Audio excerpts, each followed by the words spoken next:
কারা হবেন ঢাকা বিশ্ববিদ্যালয়ে আগামী দিনের তারুণ্যের নেতৃত্ব? উত্তর জানতে অপেক্ষার প্রহর যত কমছে ততই ব্যস্ততা বাড়ছে প্রার্থীদের। পাল্লা দিয়ে বাড়ছে অভিযোগের ফর্দ। কারো মনে ভোট বানচালের শঙ্কা, তো কেউ আবার ভয় পাচ্ছেন মবের। ভোটে জেতার কৌশল হিসেবে রয়েছে তলে তলে সমঝোতার গুঞ্জনও। সব মিলিয়ে জমজমাট নির্বাচনের আভাসই মিলছে ডাকসুতে।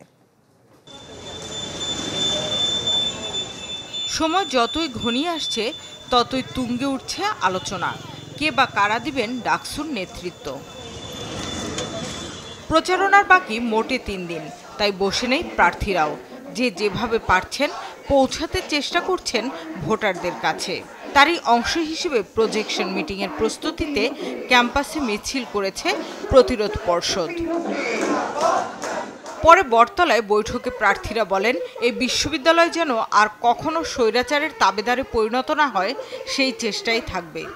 ডাকসু নির্বাচনকে আমাদের লড়াইয়ের শুরুও মনে করি না, শেষও মনে করি না, মূলত একটা সিঁড়ি মনে করি। আমাদের সাথে অন্যদের পার্থক্যটা কি? আমরা লড়াইয়ের মুখ ছিলাম, আমরা লড়াইয়ের মুখ আছি, আমরা লড়াইয়ের মুখ থাকবো। ছাত্র শিবির সমর্থিত প্যানেলের অভিযোগ, প্রার্থীদের নিয়ে অপপ্রচার চললেও ব্যবস্থা নিচ্ছে না নির্বাচন কমিশন।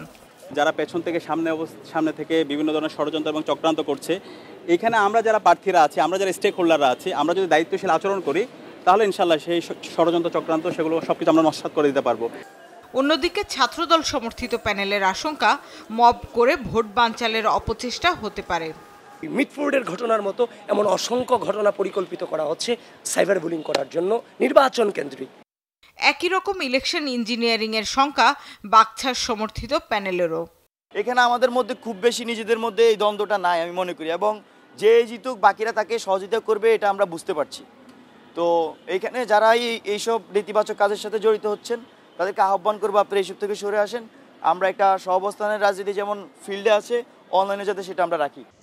স্বতন্ত্র শিক্ষার্থী ঐক্য বলছে, বাইরে পাল্টাপাল্টি বাহাস চললেও কয়েকটি প্যানেল ভেতরে ভেতরে জোটবদ্ধ হবারও চেষ্টা চালাচ্ছে।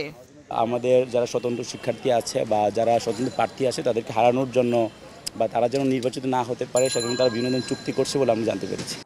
সার্বিক পরিস্থিতি বিবেচনায় নির্বাচন কমিশনের হুঁশিয়ারি, অপপ্রচার চালানো সামাজিক যোগাযোগ মাধ্যমের এডমিনরা সচেতন না হলে নেওয়া হবে আইনি ব্যবস্থা।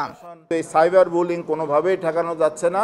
আমরা হয়তো আপনাদের মাধ্যমে এটা জানিয়ে দিতে চাই যে এখনও কেউ যদি এগুলো অপপ্রচারগুলো চালিয়ে যায়, এ ধরনের অপরাধমূলক কাজগুলো করে, তাহলে আমরা আমাদের শাস্তিমূলক ব্যবস্থার দিকে আমাদের যেতে হবে। এদিন নির্বাচনী দায়িত্ব পালন করবেন এমন কর্মকর্তাদের নিয়ে কর্মশালাও করেন নির্বাচন কমিশন। শামিমা সুলতানা, চ্যানেল 24, ঢাকা।